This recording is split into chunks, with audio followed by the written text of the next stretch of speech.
on this edition of the Self-Publishing Show. Perhaps feeling there's something they're not supposed to be doing takes them outside parental control, the sense of danger. My experience is that kids really react well to all that kind of stuff. And, I think if the parents are looking at it and going, well, I'm not entirely sure about this, it's probably a good sign. Publishing is changing. No more gatekeepers. No more barriers. No one standing between you and your readers. Do you want to make a living from your writing? Join indie bestseller Mark Dawson and first-time author James Blatch as they shine a light on the secrets of self-publishing success. This is the Self-Publishing Show. There's never been a better time to be a writer. Hello and welcome. Yes, it's the Self-Publishing Show with me, James Blatch. And me, Mark Dawson. Here we are. It is very dark and wet. UK today. We are Christmas time. It feels sort of exciting in its own right, though. You see the fairy lights. Have you got some lights up around your house? We've got some outside, yes, some outside lights, and we're putting one of our trees up tomorrow. So that's going to be one of your trees. You're a multi-Christmas tree family now. We have two trees. Yes, we've got one artificial one and one real one, which we're going to cut down next week, I think. Yeah, so that's fun. Good. Well, we've got some lights up and we're moving into that period. I suppose those people last year, I think you did do a Christmas book. I think you've given it a little push this year, but you're not doing a new Milton Christmas special this year. No, not this year. I've got something else, which is what we're going to be talking about today. Yes, we're going to be talking about children's books. I was just going to mention a couple of things about Facebook ads, because I noticed, we do get people, it is frustrating with your Facebook ads when they get rejected and your account gets closed down. And I've certainly been through the mill a little bit recently with our account and felt like it was sort of fighting this battle. And I got to a point where I had an ad rejected 3 times in a row. And I changed, it's difficult. They're dynamic creatives. So you've got 4 headlines, 4 descriptions, 1 link, but there's lots of elements there, maybe 3 or 4 images. And of course you get this rather generic rejection message. It's not particularly helpful for working out what it is that's wrong in your ad.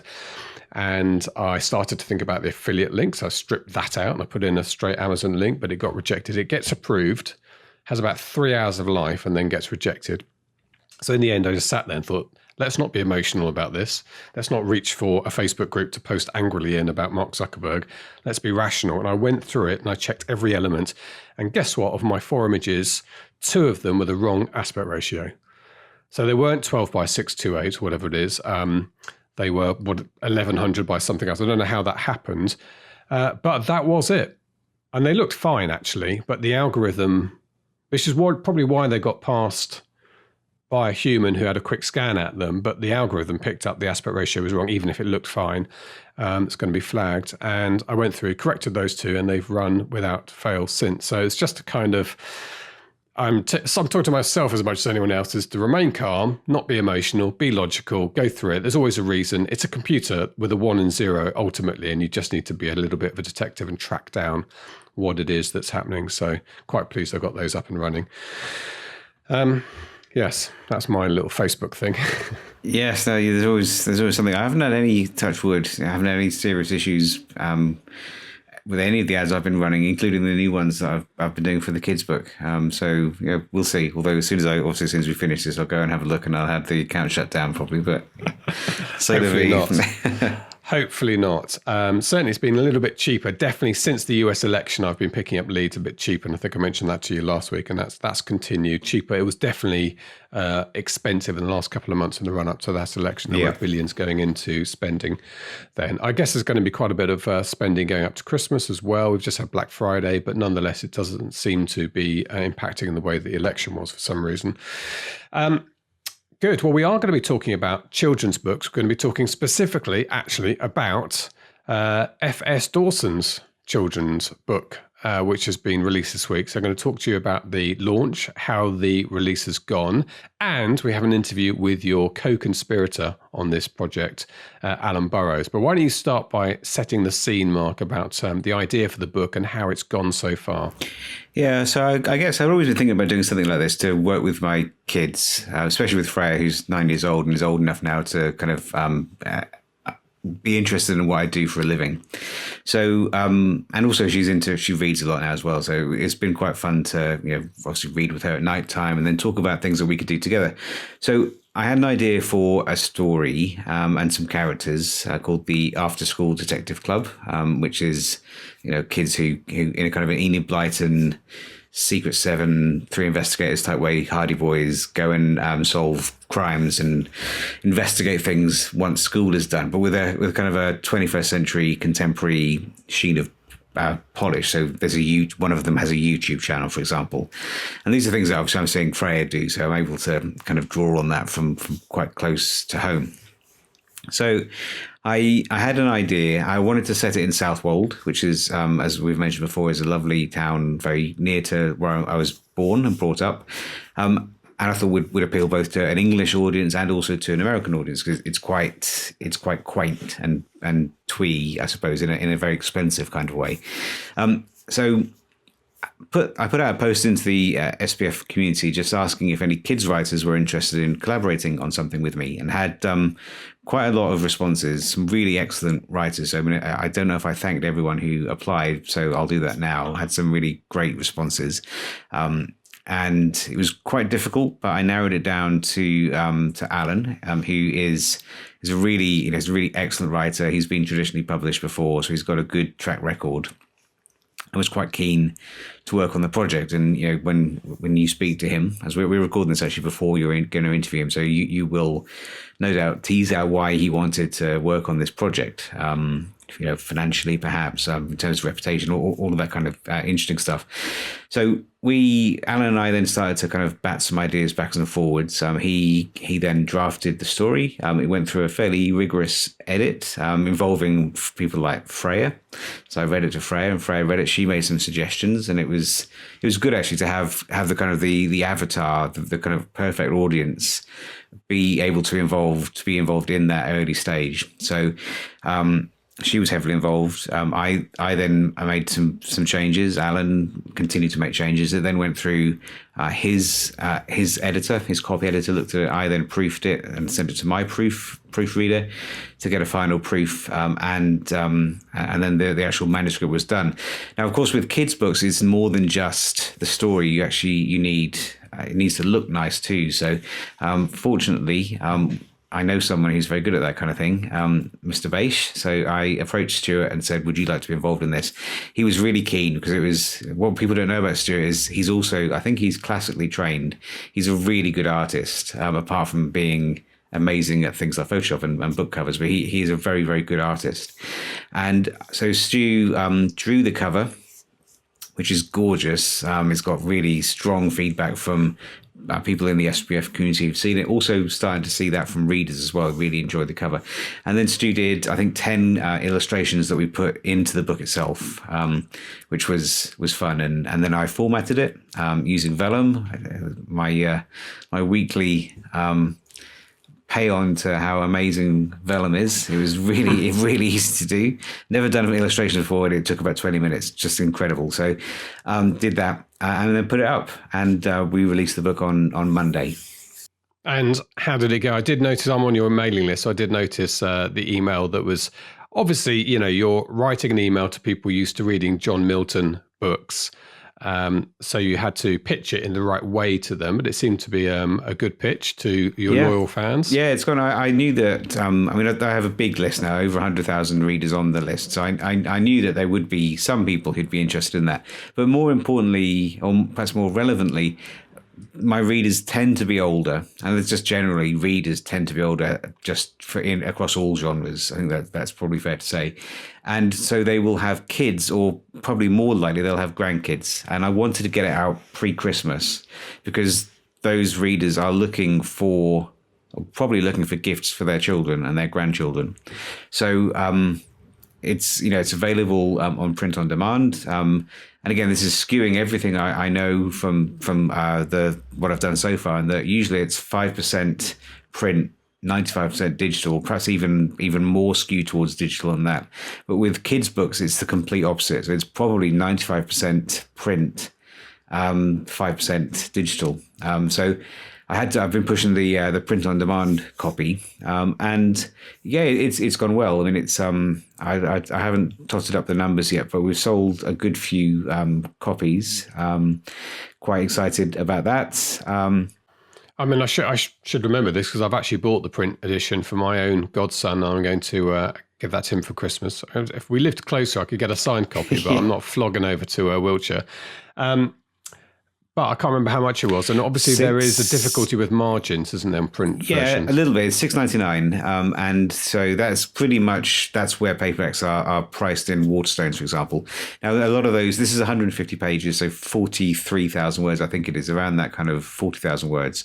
So it's about half the size and again, a bit more of a Milton book. But that's the kind of the sweet spot. And Karen Ingalls, who's been see, I got her name right there after I knew you'd tell me if I got it wrong. Happy Christmas, Karen. Yeah, I spoke to Karen yesterday. We had a nice chat. I was picking her brains yesterday about what she's doing with The Secret Lake. And I mean, she is doing incredibly well and has done for a while now. So I had a chat with her and that's her book is about the same kind of length and about the same kind of price. So it's $6.99. The print cost on that is about $150, I think, $160 for Amazon. Amazon takes 60% of what's left, and then it leaves me with, I think it's $1.99 in terms of the royalty at that price. So I think there will be other ways to do the print, and perhaps we'll talk about that after the interview with Allan, because I've got some ideas on how to exploit the other IP elements beyond the ones that I can directly influence through POD and digital. But yeah, there's a little bit of play in there, a little bit of margin for advertising, which I'm starting to run now as well. Yeah. Okay. Well, look, shall we hear from Allan about the creative part of this process as well? I mean, before I talk to Allan, has he been involved in the marketing side of it very much? No, not at all. Well, he will be. He's very used to the traditional way of doing things. So things like school visits, librarians, those kinds of things are really big in kids' books. Now, that's probably not going to scale very well for me. For me to take a day out and go and visit a school, I'll do it for Freya's school. They've asked me to go and speak to their kids, but I don't think I can really justify going to sell 50 books and take a morning to do it, even though it would be fun to do those things. But Allan might want to do that, which would be great. But in terms of the actual marketing, the advertising, I'm doing that and having some fun with it as well. So we can probably talk about that after the interview with Allan as well. So okay, shall we hear what he has to say? Let's do that. This is the Self-Publishing Show. There's never been a better time to be a writer. Allan Boroughs, welcome to the Self-Publishing Show. Great to have you on. For those of you watching on YouTube, I've already made the observation that you look a little bit like a mad scientist with your blackboard next to you with finally you've unified those great things of quantum physics and kid stories. Observed physics. No, it's actually kid stories, isn't it? It's plotting. Yeah. You're plotting on blackboard, old school style. Yeah, no, I like the mad scientist label. That suits me. Yeah. Let's go with that for a bit. So we're going to talk about children's books. I'm really interested to talk about how to write children's books and the differences for those of us writing books for grown-ups, what's the same and what's different about it. Talk a bit about collaboration as well. But I think a good place to start is you really, Allan, a bit of your background. Yeah, well, thanks very much for having me on the podcast. This is quite exciting. I've been on the other side of the screen for quite a long time watching these things, so it's a little bit weird sitting here. So I'm Allan Boroughs. I've been writing stories for children for about 10 years, and I guess like a lot of other people, what started as a hobby turned into an obsession, and hasn't really stopped. So I had quite a bit of success early on. I sold my first couple of books to Macmillan Publishing, and they were published in the traditional way, I guess. After they were published, I sort of thought about, what to do next. And publishing for me was traditional publishing for me was a bit of a disappointment, because they do expect you to do a lot of the marketing and selling yourself. And the actual effort that publishers are prepared to put into something, varies immensely. And I started to look at self-publishing as a way of circumventing some of that. And I was quite interested in some of the things that I was seeing around the place, particularly on the SPF podcasts, and that's what really got me interested in starting to publish my own titles. But really at the heart of it for me is writing for kids, and I like to write the sort of stories that I used to like to read as a kid. Really, so anything that's strong on adventure, on twisty plot lines, on kids getting into difficult scrapes, anything with a sort of fantasy or a science fiction element is great. All the stuff that I used to get glued to as a kid is the stuff that I love to write now. Yeah, but it sounds like you and I probably read the same stuff. And when Mark described the book, the first book that you've written together, I thought of Moonfleet, which was a book that's sort of stood out in my memory. I think probably quite an old-fashioned book even by the time I read it, but felt to me quite dark and sinister, and it felt quite sort of not naughty reading it, but a little bit kind of taken, like your parents didn't really know what this book was about, and I loved it for that. Yeah, I think any book that your parents wholeheartedly approved of was probably not very good, actually. So there's always got to be, I think, in a children's story, there's always got to be an element of danger. There's got to be something that the kids are perhaps feeling there's something they're not supposed to be doing here. Yeah. That sort of takes them outside parental control, the sense of danger. So my experience is that kids really react well to all that kind of stuff. And I think if the parents are looking at it and going, "Well, I'm not entirely sure about this," it's probably a good sign. Yeah, and David Walliams has been very, very successful in this, and he's doesn't always get a massively positive press from his fellow authors, I noticed in our community, but I think it's been really great for kids to see, to use his star status to get children reading again. But his books definitely err on the naughty side, don't they? They have a kind of... Totally. And I think, I really like David Walliams' stuff, and I think he's a rarity amongst celebrity authors in that he actually does really care about what he writes for kids. Children's writing is obviously a passion for him, and I think it was born out of his love of Roald Dahl. But I think that's slightly unusual. I think there is a sense that amongst a lot of celebrity authors in particular, that writing a children's book is in some way a sort of easy option. You can almost see the kind of conversation going on in their agent's office, which is, we think that it'd be really good PR for you if you wrote a book. And well, I'm not sure I could write a book. Well, how about a children's book? Oh yeah, I could do that. It's kind of like a dumbed down version of real writing, I think, in a lot of people's heads, and the results show it. So I think a lot of celebrity authors quite rightly get flack, but I am a fan of David Walliams. I think he really cares about what he's doing. And he's been very successful and sort of raised the profile of children's books, I think, a bit. Right. Yeah, there's a great moment in the Alan Partridge. We always quote Alan Partridge on this podcast, but in his latest podcast, which is a spoof satirical podcast, he says exactly that. It says he and his agent, he decided to write a children's book because he'd worked out it was the quickest way of doing the least amount of work and making the most amount of money. But then he realised it wasn't, and then moved on to something else. I haven't seen that, but it is. But I absolutely recognise the syndrome, and it's dangerous territory, I think. Yeah, spot on. Okay, right. Well, let's talk a bit about the collaboration, and then we can talk a bit about process and writing. So Mark decided, I think, with his children getting a little bit older, and he's always been very keen, quite rightly, as any father is, to sort of involve his children in his work life a little bit. And I think he's got them both as bookworms already, that he wanted to write a children's book, and I guess felt he needed a bit of a collaboration to make this happen. And how did you end up working together?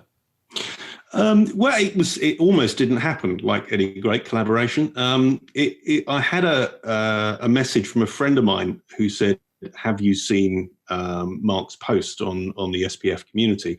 And Mark had put out a post saying, "Well, I'm thinking of doing this project and I haven't quite made my mind up yet, but I might be looking for someone to write a children's book with me in the style of Enid Blyton." Or reminiscent of the sort of the Enid Blyton books, and And he said, my friend said, well, I thought of you. Have you ever look at it? So I went and had a look online. And by this stage, I think there was about 400 replies to Mark's email. So I stuck my oar in and I said, well, look, I've been writing books for about 10 years. I've published a couple of things. This is the sort of thing I do. And he came back to me and he said, well, yeah, I haven't decided whether I'm doing it yet, but send me some stuff that you've written, which I did. And he came back and that obviously resonated with him. He said, yeah, I like the style and I like the approach. How about we work up some story ideas? All still, without commitment at this stage. So we did that. We worked up some character profiles. We put, I put some story ideas to him and he really liked that. And I guess we were sort of up and running before we realized it really. And some ideas were bouncing backwards and forwards. I think there was some things that Mark, particularly had in mind for this. He wanted something that was based in and around Southwold, which was where he grew up. He wanted something in the sort of Enid Blyton tradition. So, like me, he grew up with those stories and had very fond memories of them. And I know he wanted to involve his own kids in the production of them. So we had a sort of slightly live experience where I was writing parts of the book, sending them across to Mark, and he was reading them to Freya as a bedtime story. And then I was getting almost real-time feedback the following morning, which was great, actually. Wow. Yeah. And never underestimate the value of comments from a 9-year-old, because they're merciless critics, but actually when they say they like something, they usually mean it. Yeah. And the sort of comments you got back from 9-year-old Freya, were these things like, I didn't understand why he did that, or I don't understand what's happening, or was it more, I wouldn't have done it that way? With the type of arc reader criticism, which we might give to our fellow authors, it wasn't as believable, or was it sort of more technical things that? I think it's it would be a bit much to expect, critique from a 9-year-old, but the sort of feedback I was getting was about, could we make a character a bit more like this? Mm-hmm. She gave me some great tips on how one of the characters ought to dress, which when I read them, I laughed out loud because she absolutely got what that character was about, and she expressed it perfectly. In this character needs to dress like this, and so I just put that in wholesale. So that was exactly how it appeared in the book. Right. So you've sort of just got to take, from kids, when you get feedback from kids, you just got to sort of take it at face value and then just kind of just try and work it into the book rather than look too deeply at what it means. Yes. Great. And in terms of the story and way it's constructed for children, I guess the same things apply to writing for grown-ups, that the character has to somehow be challenged and change on the journey. We use the journey word, has a journey, and that it's a show don't tell, or are there specific rules for the way that you write for children?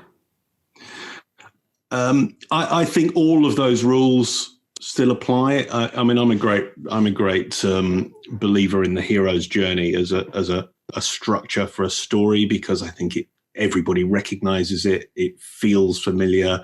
It carries people along. So I always try to embed that in a plot, in a story structure. And I think kids particularly understand that structure and resonate it. They like the familiarity of it. So I always try to do that. I think kids have got they've got some particular requirements, I think, when it comes to what they read. Kids are at least as intelligent as you are, and often more so. There may be some concepts they don't understand, which you have to take time to explain. So, one of my books, I actually tried to explain what it meant to travel faster than light, which was an interesting exercise, given that I'd had no background in physics. But it does make you think carefully about what you're saying. Kids also don't take very well to being patronized. So you don't ever dumb anything down for a child. Explain it if it needs explaining, but it needs to be told kind of frankly and in a straightforward way.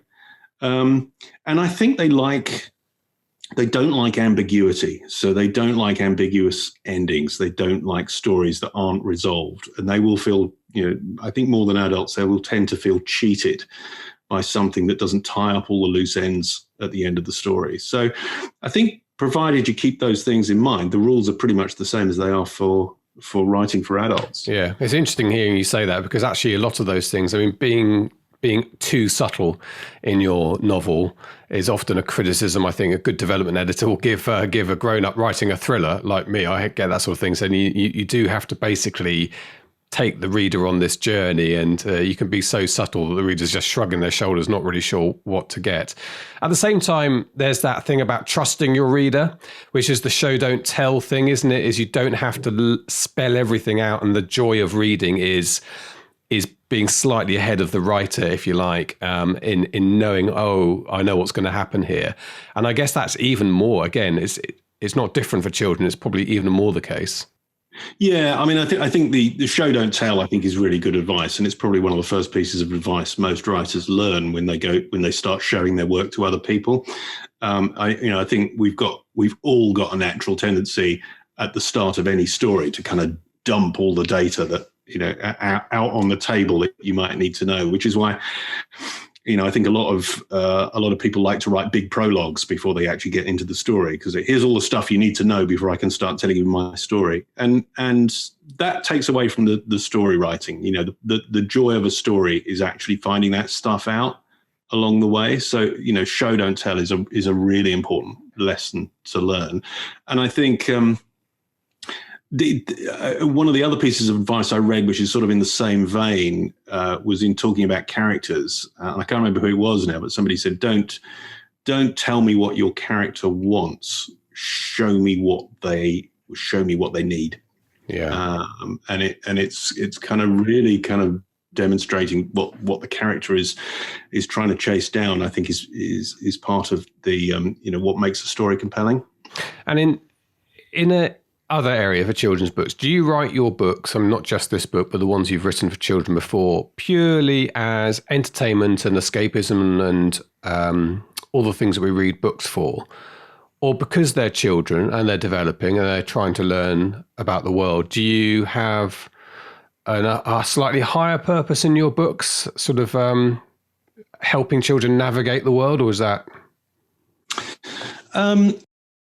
I probably both of those things, but I think it's probably an 80-20 split, if I'm honest. So what I'm really most interested in doing, what I love doing, is telling a really exciting and engaging adventure story. And some of the best feedback I have ever had has been from children or their parents who say, I bought in this book and I didn't hear from him again for the entire weekend. And I've never known them to read a book like this. And that kind of feedback is just gold dust, because it means you've captivated a child's imagination for 48 hours or for 3 or 4 days or whatever. And that's immensely rewarding. But, at the same time, stories are about characters making moral choices. And I want those stories to reflect, my own values and beliefs. So, there will be elements in my stories that kind of reflect what I believe. I mean, I'm a passionate environmentalist, and, I believe, very strongly that we should be doing more about global warming and doing it sooner. And, there are some of those messages throughout my book. So, one of the characters in the After School Detective Club is a passionate environmentalist who believes very strongly in saving wildlife and looking after the environment. And so those things do bleed through, but I think it's the story has got to come first. Yeah. It's interesting because you mentioned Enid Blyton at the beginning, and I think I remember reading the books. The Secret Seven was more me than Famous Five as a kid, and The Wishing Chair, I think, was hers as well, which I had a lovely hardback version of it and loved that. But when I read Enid Blyton again to my children when they were little, I grew to hate her. And I don't know what it was about the books, the kind of the tweeness, that I think obviously the outdated, fairly seriously outdated attitudes sort of grated a bit, and I was a bit uncomfortable reading them to my children. But and I'm not particularly strongly willed when it comes to, I'm not, a big campaign or anything, but I just was wincing at some of the things I was reading. But I think what also I took away from her books was there was no particular lessons about not being a bully or anything like that. Whereas when I remember reading slightly older stuff, and maybe watching Grain Chill, which is a UK children's program, where every episode was a mini moral lesson in what happens when you bully people or when you're prejudiced against someone. And I did kind of feel that was missing with Enid Blyton, but maybe it's just I got fed up reading them to my kids. I don't know, I'm doing a disservice. But I do think that there is a bit of an important element for children's reading, is that to help them navigate those things and to understand. You'd have to teach children to be nasty and teach them to be nice. I mean, they kind of just are soaking up lessons, aren't they, every day of their lives? Yeah, I mean, I think that there is a danger that you can become preachy with this stuff. Yeah, definitely don't want to be preachy. I agree with that. What you're starting out with is, here's the message I want to get across. Inevitably, the story is going to suffer. So, but I think if you start with the story, always come back to the story, because that's what's going to keep the kids reading a book, and then maybe thread some of those things in later on. As they come up naturally in the story, that's the way to get your message across. I mean, the Enid Blyton thing is interesting, because I consumed Enid Blyton as a kid and loved them, absolutely loved them. I mean, I could not wait for the next one to come out. And I went back and, like you, I kind of revisited them recently, and I read quite a few of them recently when we were writing this book. And I kind of had a new respect for her, because, I mean, for one thing, she wrote about, I think in her lifetime, about 760 odd books. Incredible, yeah. So, which is, I mean, some of them were noddy, literally noddy. And so, but even so, I mean, she was prolific. So, that's one thing you have to kind of respect in her. I think the other thing that I was really struck by when I read the stories is she really had a gift in writing for creating a space for the children that was theirs, that belonged to them. So they were going away, doing things on their own, under their own steam. They were, whether it was a cycling holiday or rowing out to sea to an island or going on a caravan holiday with horse-drawn caravan, and it just felt so good. I just remember that feeling when I reread them when I was a child, that he was something a child could do on their own or with their friends without the interference of an adult. And I think that was part of her genius. But you are right. I mean, her writing was of its time. And she was writing predominantly in the 40s and 50s and early 60s. And attitudes were different. And, those stories may have felt great to me. They probably felt less so if you were a foreigner or a gypsy, because they seem to come in for quite a lot of stick. He's always swarthy, isn't he? It's very swarthy. Yeah, exactly. And you just look at that now and you wince. So, when Mark and I were planning this, one of the things that we were both strongly agreed on early on, and I was very pleased about was that we wanted to make this a much more diverse cast of characters. And diversity was a very important element of the story. And I do believe it's really important for kids to be able to see themselves in a story. And so, kind of writing a kid's story about four middle-class white kids going off and having adventures doesn't really cut it anymore. So yeah, I'm really pleased with where we ended up. We've got a great cast of characters, and they've got real-world problems as well. They all have things they have to sort of engage with at home and deal with at home, which hopefully children who are reading it will recognise from their own lives. And how much tech goes into it these days? I mean, you must have had a long think about whether they've got mobile phones, access to the internet and social media. Yeah, I mean, it's kind of, there's a few things you have to do in children's stories, and tech is one of the things you have to deal with, and we spent quite a bit of time thinking, well, how will they use tech in this situation, or if they're in this situation, how would you stop them using tech just to get themselves out of it? Because in most situations, if you're in a difficult, if you find yourself in a difficult place, you just pick up your phone and call someone to help. So how do you stop that happening? There's quite a lot of the plotting is around just just thinking about why they might not have access to a phone, or they might not have access to tech. So that goes into it. But also, we've sort of embraced it as well. There is a chapter in the book where the kids are just talking to each other in text speak, which was very entertaining to write. And I had to go and get advice from my own kids about how to write some of that. And of course, the other thing you have to do in a kid's book is you have to get rid of the parents somehow, because nothing will stop you having an adventure faster than a concerned parent. So what do you mean you want to go to Hogwarts? Yes, you'll go to the comprehensive and like it. Yeah. And that is slightly different today. And I'm going to sound like a real old fogey now, but I do remember, probably influenced by Enid Blyton, me and my neighbours going off on our bikes all day. We would go off in the morning, disappear into the country. We'd just find, we would think we were explorers, finding little villages that presumably were there on the map, and you'd drive past in 5 minutes after leaving your home. But there we'd find this little church, this little village, and speak to somebody and have a picnic and stuff. And honestly, they were mini adventures all day, and the parents barely batted an eyelid when you got back at 5, or for the one day you got back after dark, you got a telling off, but that was about it. That feels to me, as a parent today, that is pretty much as a closed off area for kids now. Yeah, there's no doubt about it. Kids have a lot less freedom than they used to do, which I think is one of the reasons why it's important to have stories that tell them, that they can have adventures and do give them a sense of being bolder about their lives.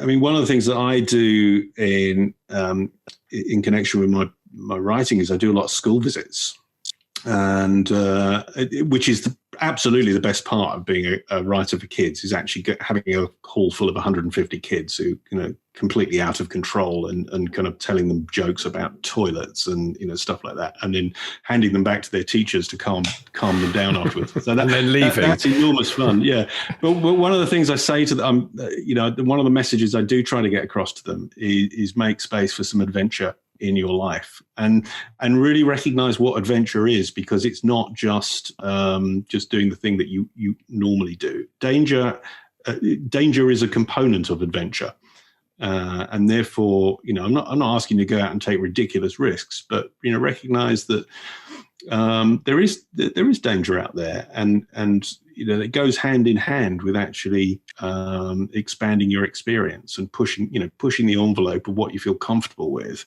and that's an important skill for kids to learn. I think there is a lot to be said for encouraging kids to do more of that, and to in some ways, I guess I'm saying that they should sort of challenge overprotective parents a little bit in terms of what they do. Yeah, it's a fine line to tread, but I think we don't do our kids a service by sort of protecting them too much, because they don't grow up with the skills that we learned doing those things when we were little. Yeah, I think that's a very good point, and it is the perennial conversation between us and our friends when we talk about this. There's also kind of the ever-present technology which effectively tracks them, their every move, and also that they're within 10 seconds of being able to speak to each other. We didn't have that before, and I think something is being a little bit lost there. Anyway, let's park old fogey chat for a moment, talk a little bit more about the book. So just a couple of technical things about the book. So when you're writing for children, what kind of word count? Are there structural differences in the way the book's laid out from a novel that I might write for an adult? I don't think there are any significant structural differences. They do tend to be shorter. So the After School Detective Club is a middle grade reader. So definitions of that vary, but it's typically 8 to 12-year-olds will read that book, and it comes in at just under 40,000 words, which again is a typical word count for a middle grade book. Having said that, there are middle grade books which are 70, 80,000 words. Some of the Harry Potters clock in at more than that. But about 40,000 words is usually long enough to keep a kid engaged in what they're reading and not bored. I think the overall story structure is probably pretty much the same structure as you'd use in any other type of book you might write. Okay, and let's finally, Allan, let's talk about marketing side of things. So for your own books, once you got yourself away from Macmillan, I assume they've got those books that they commissioned or they bought off you for life, have they? That's the usual way. Well, no, they took them out of print actually. So it was an interesting, as I say, it was an interesting experience because I like a lot of first time writers, was very naive about the process, and I thought, when I got a publishing deal, I thought that was it. I thought it was made, and it was just going to sort of, my books were just going to roll out year on year from there on, and they'd all be published and loved, and I'd be sort of up in the top 10 sellers, etc. And the reality was very different. For a start, they didn't publish the book until 2 years after they bought it.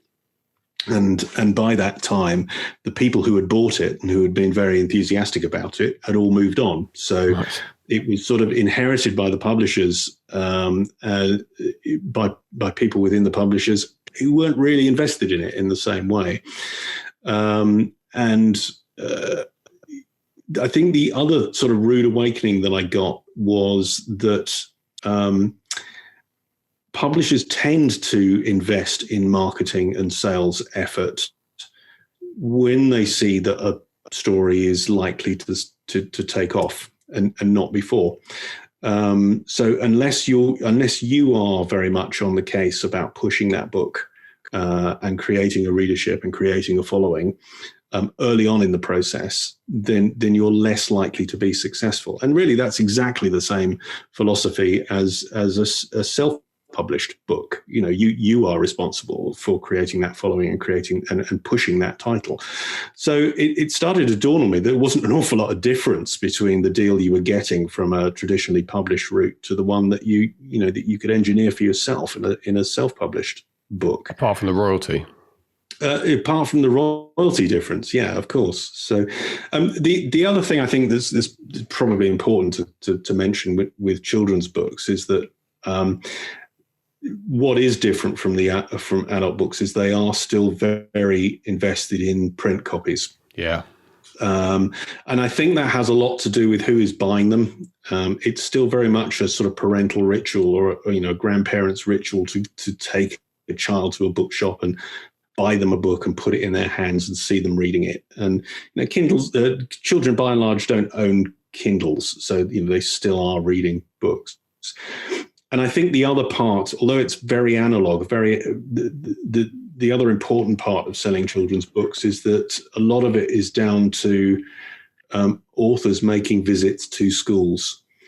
And coming to schools, talking to children, talking about their books, talking about the process of writing, enthusing them for the ideas, for the story ideas that are in there, and giving them an opportunity to buy a book that's signed by the author.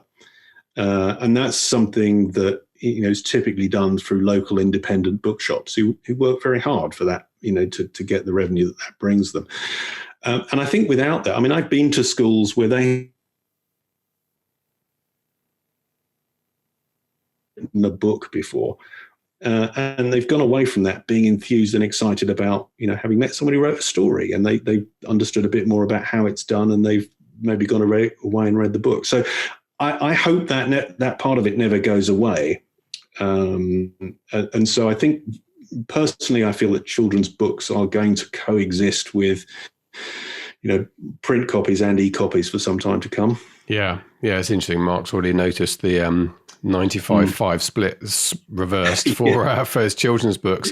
Exactly. And yeah, you can see why. So I bought the book for my godson, and I'm I read on Kindle all the time. I have no idea whether he's got one or not, but it was just obvious for me as giving a gift. I wanted it in print, and I think that is going to be the case, isn't it? More than 9 times out of 10 buying a children's book, those circumstances. I'll let you know what he thinks of it, by the way, when yeah, great. Order of feedback. Yeah. And in terms of then marketing your book, so pre your collaboration with Mark, obviously you've got a very experienced marketer you're collaborating with, and I think probably he's going to be doing the majority of that. But in terms of your books, what were you doing beyond the school visits you talked about? Were you running mailing lists? Were you running ads? Yeah, well, I have to say I'm still very much a sort of junior self-publisher. I self-published my first book this year. Oh, okay. Which was it's a children's sci-fi detective series. about two kids who set up a private detective agency on a remote space colony called Starless and Black. Wow. I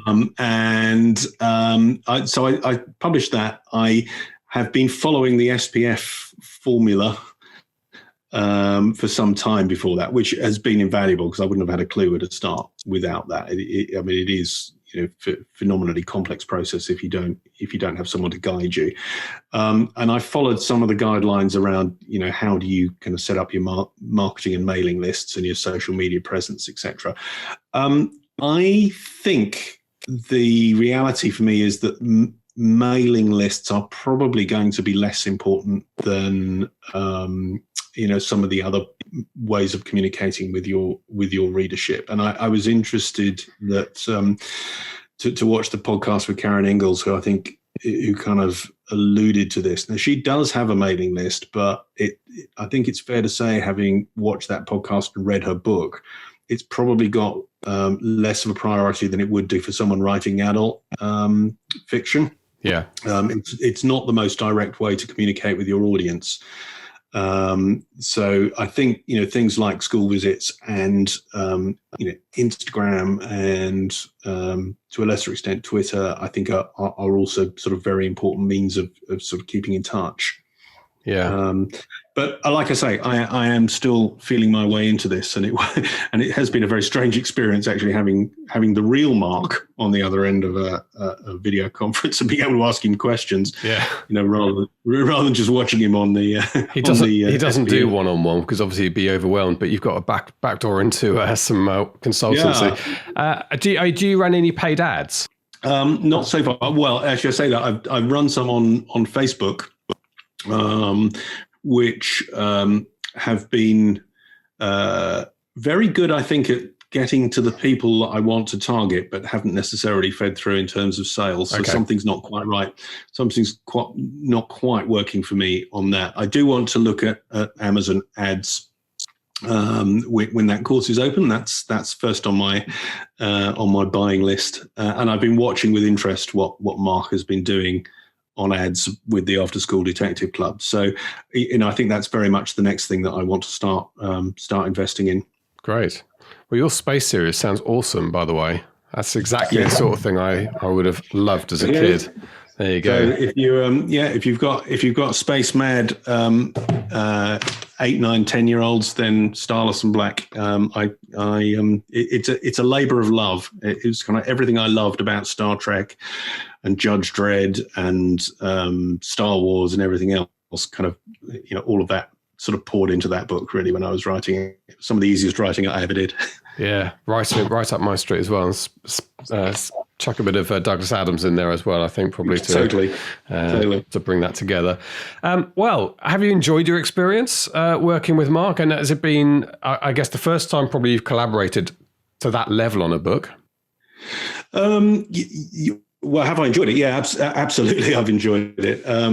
It seems a bit bizarre that we've had this collaboration and I've never actually met Mark face to face. But I mean, that's sort of the new reality for a lot of people, really. So yeah, we've had a very productive series of emails and Zoom sessions, etc. But it's interesting. Collaborating on a story is something that I personally had wanted to do for some time. And I think a lot of writers sort of shun that because they feel in some way that they won't own the story that comes out of it. But I've always been attracted by the prospect of writing with somebody else and accommodating their ideas, because in some ways, when you've got those parameters around what you can and can't write, it's actually quite stimulating, and you can come up with some better ideas within that than if you've got a completely free rein. So I really like the idea of working with someone to write a story. And if you look at, that it's only novel writers, I think, that tend to work solo. I mean, if you look at other forms of writing, like script writing or whatever, it's accepted that people work in teams and that they bounce off each other. And I was interested to see if you could get some of that in writing a story. And I think it's worked very well. Yeah. And Mark is very easy to work with, and we bounce ideas off each other. I don't think we've had differences in terms of the way we thought we might approach something, but we've never had any disagreements. I think it's always been clear what the answer should be. So it's been a great process. I really enjoyed it. Yeah, it's interesting, isn't it? The collaborative nature or solo nature of writing. But I spent a lot of time in my first novel, working with development editors, and that feels very collaborative. You have proper discussions about where things should go and why people behave in certain ways. And it's been utterly invaluable for me. And I can't imagine. I like writing a first draft. I'm a big rewriter. I like writing a first draft, but I cannot imagine going forward not having a full paid-for discussion with a professional about the book where I am now. It's not how Mark writes. It's not how lots of people write, but I'm a collaborator, I think, at heart. Yes, and I think it's certainly. I think it's added something to my writing, and I would recommend everybody tries it at least once to find out if it's for them. Yeah. Great. One thing we should mention, which I've got a wraparound, which I've already recorded, funnily enough, with Mark on Friday, and we do mention Stuart, but Stuart Bache is the third part of this collaboration, and you must have been pleased to have an artist of Stuart's caliber create bring the characters to life. Yeah, I mean, Stuart is, again, somebody I've never met. I've never met Stuart. Working relationship with this working relationship with Stuart. This guy I've never been in the same room with. And I know Stuart's work from the covers that he's done for Mark. So, the children's cover is obviously a sort of slightly different concept. And I wondered how he was going to approach it.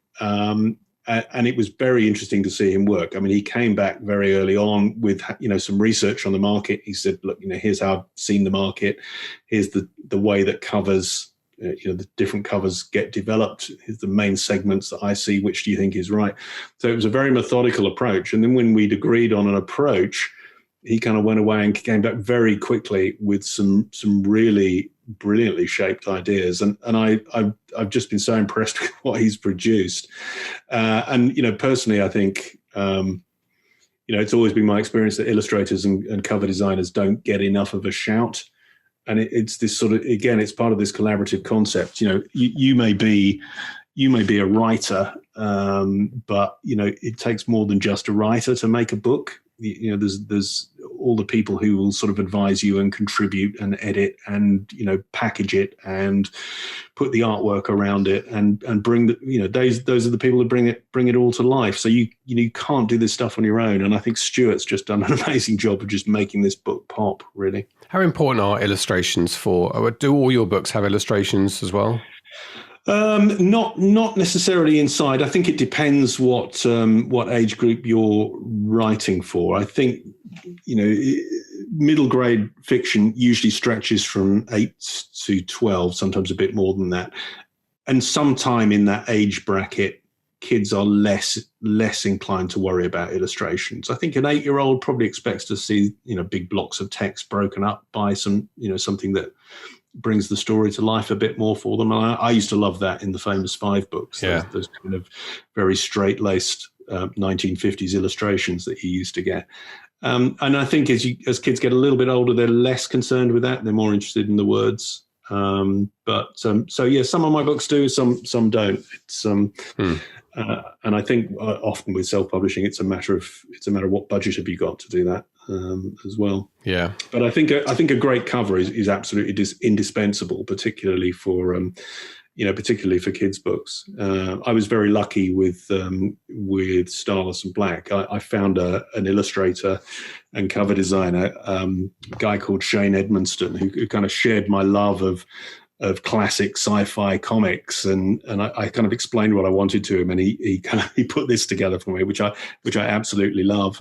And I think with Stuart, he's just got the concept very, very quickly. He's kind of got the flavor of, it's not a cartoon, but it's got that kind of comic, graphic feel to it. And I think it's you can't overestimate how important a good cover is to selling selling a children's book in particular. Yeah, the space book looks like Blade Runner for kids, which is a perfect. Spot on. Well, that's that. Then my cover designer has done his job. So, well, that's a great concept. Yes, I think you're right. The younger books, and I adored E.H. Shepard's illustrations on Winnie the Pooh, which I think are classic images from probably a bygone era now, but they still sell greetings cards, I imagine, those images today, and posters. Absolutely. And, a lot of them are just very, very simple, and they just accompany the text really well. And you notice it when you see an illustration for Winnie the Pooh that isn't those E.H. Shepard illustrations, or when you see Alice in Wonderland that's not illustrated by John Tenniel. They don't look right. They don't have the same feel to them. They do go hand in hand. So classic text and classic illustrations go hand in hand. Yeah, and it was nice that those early Disney films obviously borrowed completely and influenced by certainly Shepard for Winnie the Pooh, and I guess Alice in Wonderland as well, actually. The same dress and layout that he'd created for her. Yeah, sort of Disney-fied version of it. Yes, but definitely, the little holding hands with Piglet and the slightly... the way the characters were shaped was very much E.H. Shepard, I felt. Anyway, it's quite reminiscent. It's been a brilliant chat, Alan. Really illustrative. Been great. Excuse the pun. For us, I think for writing at any level, just thinking about the process and so on. And I think you have particular challenges reaching your audience when you're writing for children. But you've got Mark on hand now, so let's see how that does. And I know you're busy with book 2. I guess that's on the Einstein board behind you. It's on the Einstein board behind me, yeah. So I can't tell you what's on there because then I'd have to shoot you. Yes, fair enough. But yes, book 2 is well underway, and there will probably almost certainly be a third in the series as well. So there's plenty more in store for this particular group of kids. Superb. This is the Self-Publishing Show. There's never been a better time to be a writer. Okay, so you're co-author. What was the process like writing together? Can you describe how it worked? So Alan would basically, I supplied the ideas in terms of the characters, the setting, and we kind of battered around some ideas on things that we could write about. Alan came up with the concept of a wrecker. So a wrecker on the East Coast is someone who in days of yore would stand on the coast with a lantern and would guide ships. They would think into the harbour, but in fact they were guided onto the rocks where those ships would be wrecked, and then the wrecker and his cohorts would then steal the cargo from the ship. So we have a kind of a ghostly wrecker standing on Southwold, on the rocks at Southwold, allegedly or suspiciously guiding in these boats. Of course, it's not quite as it appears, and the kids solve the mystery and save the day, as is to be expected in these kinds of books. If it wasn't for those darn kids, he would have got away with it. Yeah, I was lining you up for that. Yeah, thank you. Well, that sounds great. I love it. It's Moonfleet, I think, was a sort of children's novel, one of the early ones that I read, and there's Whiskey Galore, I guess, was more of an adult version of that. But it's a great. There's something romantic, isn't it, about the sea. And Southwold, for those of you who aren't in the UK or haven't got across to that part of Suffolk, is a really, really lovely town to visit, and the home of Adnams beer, which is a big plus point for the place. And in fact, it might even be, can we say this, home to you one day? We're looking at a holiday home there, yeah. So that's potentially, I'm actually going to see some houses there when I go back up at Christmas time. So we'll see. We should say it's sort of Chelsea on Sea. This is a place where one of those beautiful, brightly coloured, primary coloured beach huts will set you back. Six figures. Approaching 6 figures. I was going to say approaching £50,000. I've seen beach huts for 120,000 in Southwold. It's absolutely like sheds, garden sheds, basically. When I was balking at them being £25,000 about 20 years ago, I should have bought 3. I know. It's ridiculous. Instead of going, that's ridiculous, who paid £25,000 for a shed? But there you go. Okay, has it been a good, fun experience, and do you think there's going to be more? Yeah, it's been great fun. Alan's written a second book, so that's actually just going through the editorial process now. And we've got good ideas for a third. So we are planning on 3, and then we'll see. So, because we kind of around this, as I kind of hinted to before the interview, I'm thinking about how other ways I can make this work, kind of maximize it. And So I knew print on demand would be a kind of a temporary fix for print. So I actually looked at doing a short run print run with someone like Clay's or CPI, and we got some numbers on how much it would cost to print 5,000 copies, get those to gardeners, and then get those into bookstores. And I spoke with someone who's able to kind of acts as a rep and goes to the supermarkets and Waterstones and Smiths and gets those books, gets those buyers interested in those books and gets them into the stores. So I was thinking about that. That was something that was of interest to me. And I had a couple of good chats along those lines. But then I thought I should probably, for courtesy's sake, speak to Welbeck, who are my publishers for print for the Milton books. And they were very interested. In fact, very, very interested, and so much so that it's not kind of announced yet, but it's quite likely that that we'll be working together on this series as well, which obviously I'm delighted about because they've done such an amazing job with the Milton books, which actually release in paperback, mass market paperback. As this goes out, they'll be in all the supermarkets. But they've sold about 20,000 copies into the supermarket, so it's going to be really good to see how we do with the kids' book. So is Welbeck doing the paperback? I thought they were doing the hardback version of your books. They do, yeah, hardback, and they do print, so hardback and paperback. Okay. But they getting those into, I mean, obviously you can buy those at Amazon as well. I just take down the print on demand version, and any print version, whichever format, will be one that they've printed and we've worked together on. Right. So, but if you're 95% of whatever it is of your income is the print version of these children's books, that's a different proposition from the 5% that's not massively consequential to you of your Milton book, signing that over to another company and giving away a chunk of... It could be consequential. That's the thing. I mean, at the moment, because I'm selling digitally with a print-on-demand copy, that's what it looks like, 5%. I can sell digital very, very well. Print is hard. And most people who buy, well, not most, but I mean, a huge amount of people who buy in print still like to go into Waterstones or will buy a book in Tesco's or Sainsbury's, and I can't reach those people. They're not interested in Kindles. I mean, most people don't read on Kindles. That's just a fact. So I'm leaving. I'm not selling my books to a big majority of the market. Have never heard of me. So it may be 95% right now, but I think probably in a year or two's time it might be 60-40.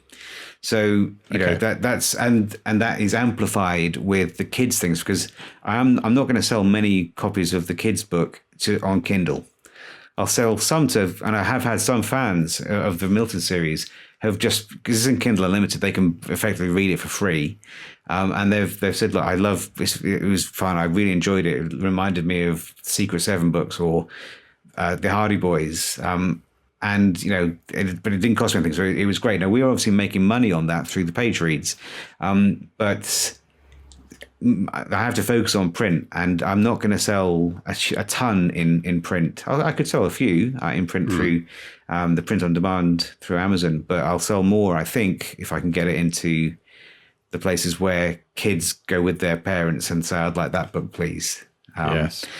Yeah. So place them at children's height by the till. That's the thing. And with the chocolate. Yeah. Okay. And you've been doing some advertising. You mentioned before we came on air that you found the leads cheaper. Yeah. For the sales. The clicks cheaper. Yeah. So I thought it might be. I had a hunch it would be, because there are far, far, far fewer indies who are, because when we get this a lot, people will say to us, can I make money as a kids author through, you know, Amazon? Now, we know the answer is yes. We've had more than just Karen Ingalls coming up to us and say that they're doing well. I mean, in the few days since I published this, I've had about half a dozen emails from writers who, some I hadn't heard of, telling me that they're taking the courses and they're doing amazingly well. So there's obviously an opportunity there. And but I suspected that you know, there aren't 50 bazillion romance writers competing for Facebook clicks or Amazon clicks. There just aren't. And so I thought it would be the case that they'd be cheaper. And I started running ads yesterday, and instead of, let's say I'm getting 30-cent clicks for thrillers, which is not a million miles off what I can get these days, the clicks for kids are about 10 cents. So, and coming down. So as I optimize them, they'll get cheaper. So it's much, much more cost effective. And then also with the Amazon ads, I mean, again, I've only got a tiny amount of data so far, but the ACOS on the ads so far is about 30%. Now, normally, the ACOS on lots of my ads will be over 100% because, as we've mentioned before, those are still very profitable ads. But if I can get 30% on the first book, and then I have a second and third book, Allan and I have those in the pipeline as well. Those ads should be pretty profitable. So, we'll see. It's a good start. It's been fun, and I think we'll do okay. How are you targeting? Well, it's actually a little hard with Facebook. Amazon's easy because there's tons of keywords, ASINs, everything. With Facebook ads, there aren't that many interests that you can target, and I don't have alternative sources for lookalikes yet. So David Walliams has been quite good. What else? There's some demographic stuff. So parents with kids between the ages of 8 and 12, which is bang on what we're after. That's working okay. I've got to have Mumsnet. That's another one. Just got to think of where are people who are looking for books. And right now, the copy's easy. I can write. Are you looking for a gift for a bookworm? Christmas time, impulse purchase.